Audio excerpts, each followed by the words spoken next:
How do we spin that to Pierre & Co? Well, Dyker's death is a spooky coincidence, like in a straight-to-video kind of way. The world is made of them.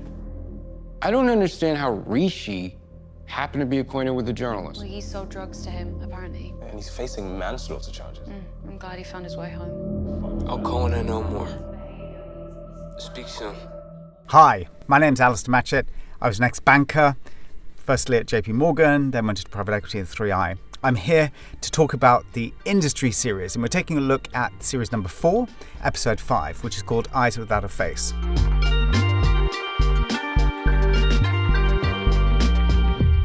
This story is primarily about this payments processor, and this is a new firm, and it's kind of loosely based on the Wirecard scandal, if you followed that, which was written up in the FT. But you also have Harper's new fund, which is looking at doing a short on tender because they think the whole thing's a house of cards.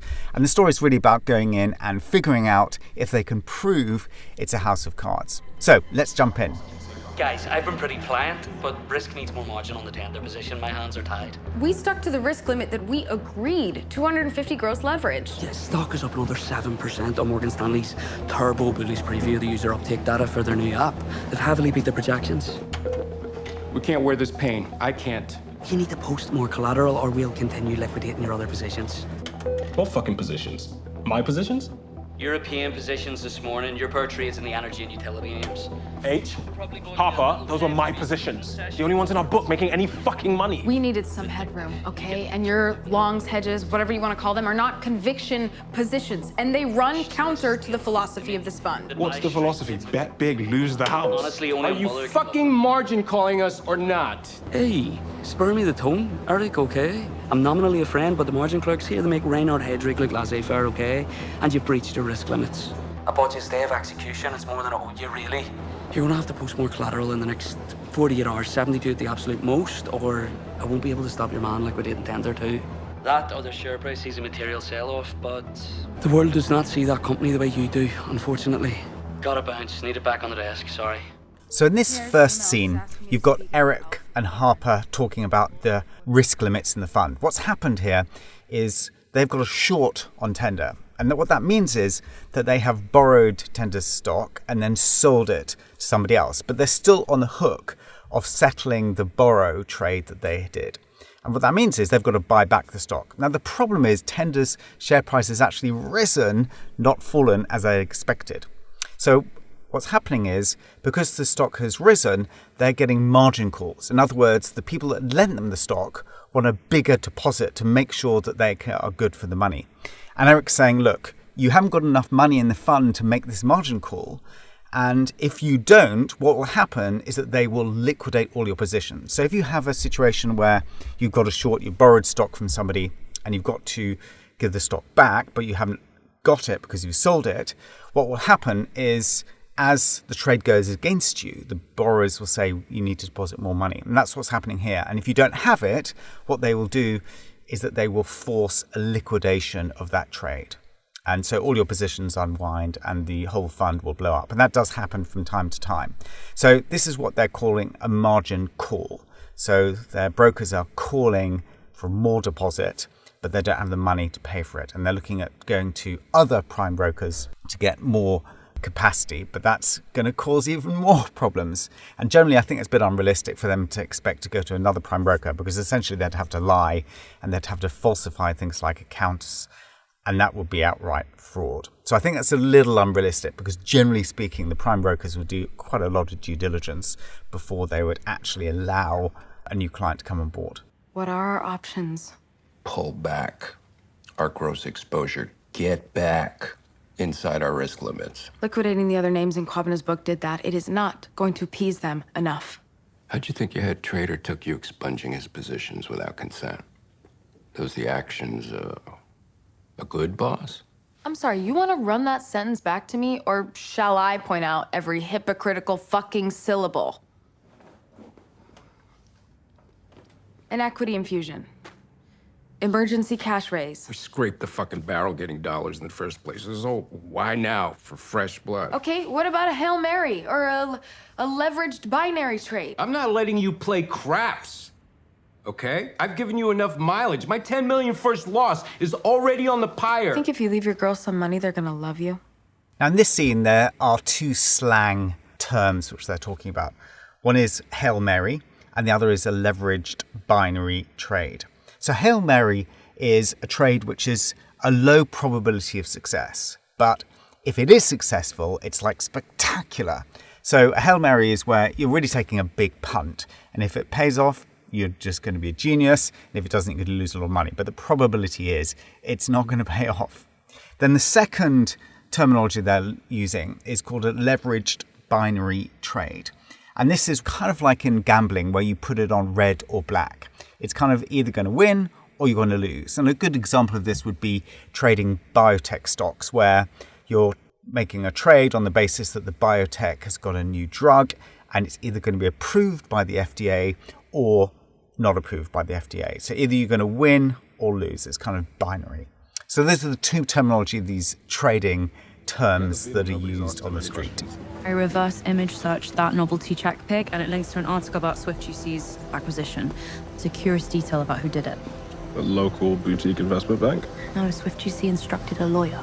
Is that curious? I assume that happens a lot here.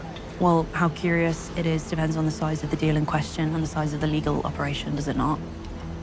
I've booked an appointment with the lawyer and told him that we work for Merger Market and we're meeting anyone involved in M&A deals in the territory. Now in this scene, they're talking about the SwiftGC acquisition by tender. And again, this is an absolute coming straight out of the Wirecard scandal. Because in the Wirecard scandal, they found out after a lot of investigation by the FT journalists and a report by KPMG that they had $1.9 billion of cash that just didn't exist. It was sitting in escrow accounts in, I think, the Philippines, and they found it literally was just made up. So this storyline comes from the Wirecard scandal. And if you want to see a real life example of exactly what's going on here, I go to the Financial Times and read the Wirecard scandal. I think there's a book about it as well. I feel like we're running out of time. I have an idea. Source more margin from another prime broker. Can't do that in our precarious state. Okay, but what if we don't tell them about our state, our financials, our exposure? We'll just tell them that we fell out with our prime broker, that they missed out on a buzzy fund, whatever it takes to get some fast cash. They'll ask for documents. And we'll give them documents that read the way they wish them to. Bogus financials. What happens if tender continues to defy gravity? We're double leveraged. What, we get 2 margin calls and open another ersatz fucking line. Throw a third in for shits and giggles. That's not us losing the house, you know. It's fraud, conspiracy, racketeering. Why are we holding ourselves to any ethical standard when they have none? So here they're talking about prime brokers. And prime brokers are typically a division, usually of a large investment bank, that will service hedge funds. And they will do pretty much everything that the hedge fund needs. They will provide access to the markets through their traders. They will also provide funding, so on the margin typically. They'll provide lots of different securities that the hedge fund can trade in a really sophisticated manner. But you don't just call up a prime broker and say, hey, I want to trade with you. They will do a lot of work first. And they will go through a lot of due diligence. So, for example, they'll say, firstly, are you real? Are you who you say you are? Number 1. Number 2, is your money clean? Is it proceeds of money laundering or not?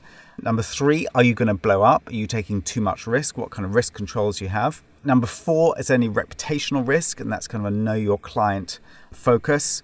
And then lastly, is can they serve you? Do you have the range of products that you can serve the hedge fund with? So this idea that you can kind of suddenly switch a prime broker, or in this case, get a second prime broker, kind of pretending you don't have the first prime broker, that's pretty unrealistic because it's a relatively small industry. People would talk and they would know that your old prime broker is still servicing you. So I think it's a bit unrealistic, and it's something that you couldn't just do overnight.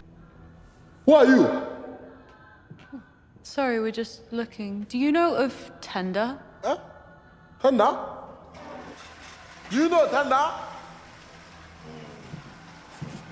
Tender? Who hired you? Swift GC, Tender? Why are you here? Squatters. Squatters.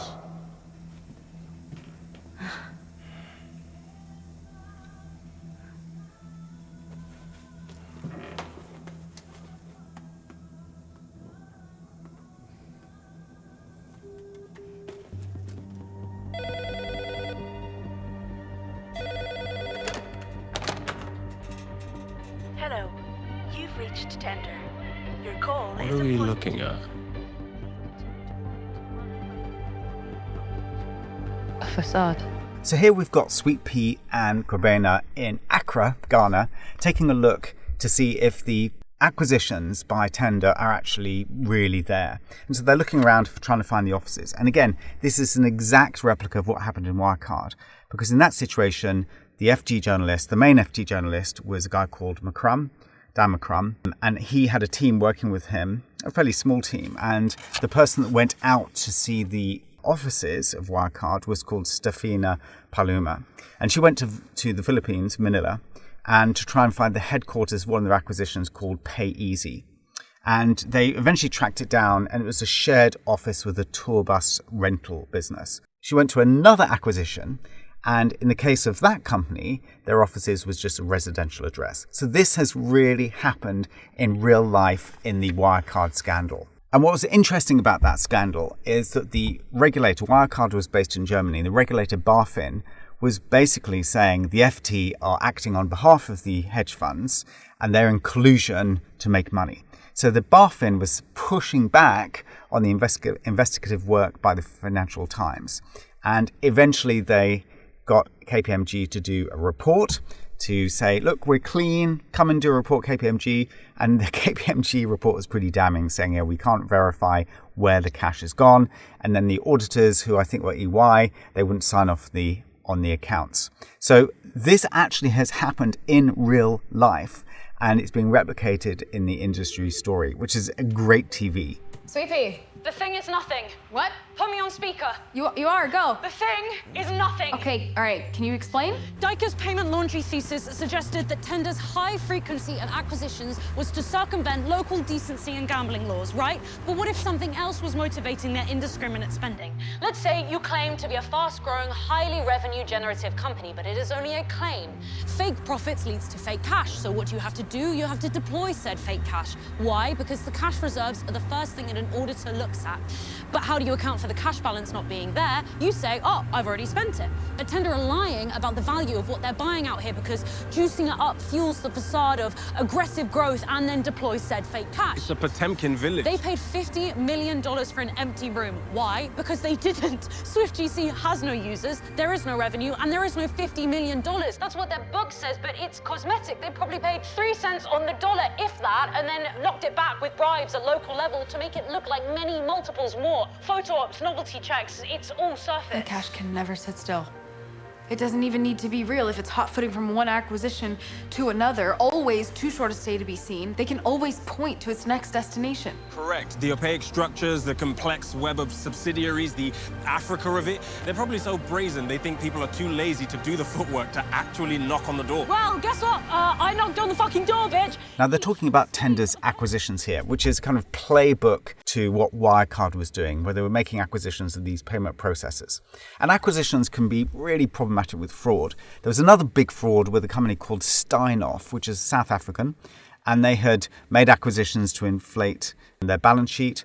But what they also did, which is kind of outrageous, is that they also sold businesses, and they would sell a business and they would put one of their existing management team and they would send them to run this sold business. So it was a separate business now because it had been sold, but it was run by a kind of connected party. They weren't working for both firms, so they'd move one of the management team members into this subsidiary, pay them a lot of money, and then that subsidiary would trade with Steinhoff in a completely uneconomic way. And so what they would do is they would trade, and they had to have these super profits backed by essentially fictitious trading from these subsidiaries that they once owned, that they have divested, but they had a kind of a warm manager running them. And that's another example of where acquisitions can be problematic and can hide fraud. And eventually it blew up because the auditors would not sign off their accounts. So if you want to have another example